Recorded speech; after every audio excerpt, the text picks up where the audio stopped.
Mark chapter 3. Another time, Jesus went into the synagogue, and a man with a shriveled hand was there. Some of them were looking for a reason to accuse Jesus, so they watched him closely to see if he would heal him on the Sabbath. Jesus said to the man with the shriveled hand, "Stand up in front of everyone."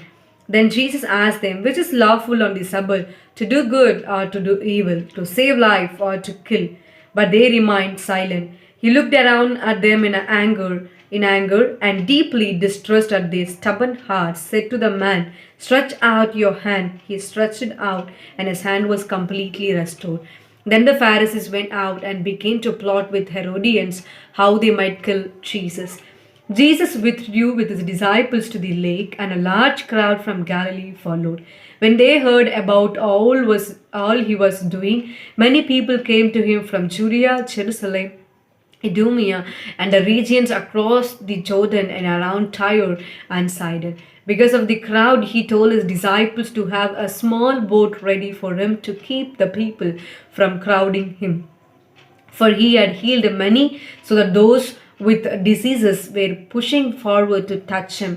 Whenever the impure spirits saw him, they fell down before him and cried out, "You are the Son of God." But he gave them strict orders not to tell others about him.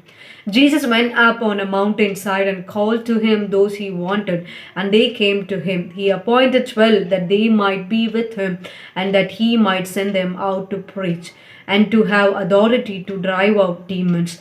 These are the 12 he appointed: Simon, to whom he gave the name Peter; James, son of Zebedee, and his brother John. To them he gave the name Bo- Bonerz, which means son of thunder; Andrew, Philip, Bartholomew, Matthew, Thomas, James, son of Alphaeus, Thaddeus, Simon the Zealot, and Judas Iscariot, who betrayed him.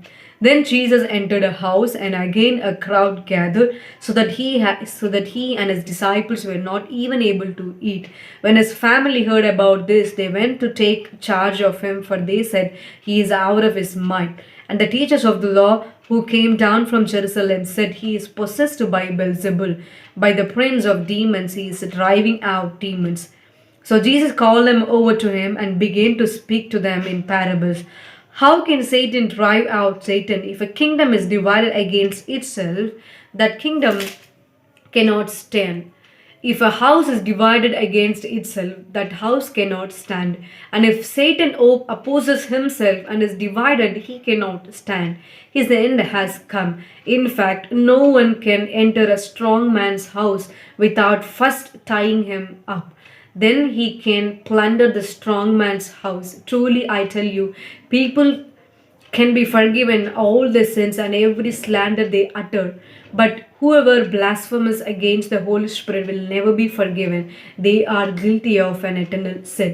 He said this because they were saying he has an impure spirit. Then Jesus' mother and brothers arrived. Standing outside, they sent someone in to call him. A crowd was sitting around him, and they told him, "Your mother and brothers are outside looking for you." Who are my mother and my brothers?" he asked. Then he looked at those seated in a circle around him and said, "Here are my mother and my brothers. Whoever does God's will is my brother and sister and mother."